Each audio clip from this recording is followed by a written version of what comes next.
Okay, in this example, this is actually a problem out of your textbook about a toy manufacturing company, and they have these samples of 4 whistles. So you can see each sample, they got a sample size of 4, and just looking at the weight of the whistles. So what we want to do with this data is we want to get the upper control limit and lower control limit. So if we wanted to actually create an xbar chart and an R chart.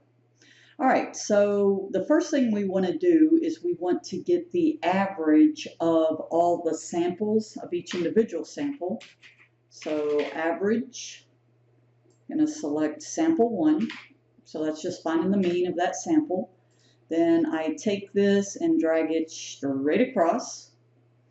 And then R is the range. There's not a formula for range in Excel, but all the range is the max minus the min. So you can use the max and min formulas to make it a little bit easier.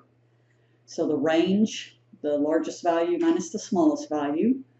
I take these and copy them straight across. And now we want to use the average of the averages and the average of the range. So I average each individual xbar, and then I actually can copy this and average my range. So this gives me everything I need to actually find the upper and lower control limits. All right, so in your textbook there is a table, but if you can't, you can always just Google this table for actually finding the factors for the lower and upper control limits. And so that's where this value came from. If you notice, the sample size, 1, 2, 3, 4 of one sample is 4. So this is where the A2 factor comes in. So 0.729. So from here now, if I want to, and I already know my center line is actually going to be equal to my actual average. Okay, and a lot of times they call that double bar X. So that's my center line. So now I want to look at this upper control limit and a lower control limit.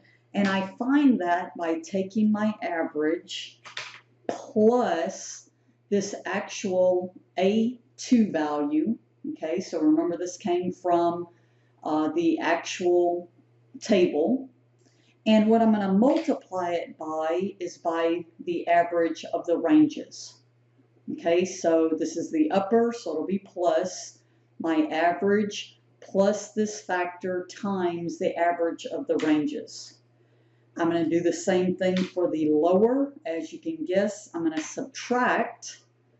And so my average minus this factor times my average of my ranges. So this is where it was mentioned if you have a very small sample, and of course 4 is very small, instead of trying to figure out standard deviations, because those are, almost meaningless for such a small sample, we actually use the range. So as we can see here, if I stayed within this about 5.16 and 3.85, then everything will be fine, okay? Because that's, once again, keeps me within my range.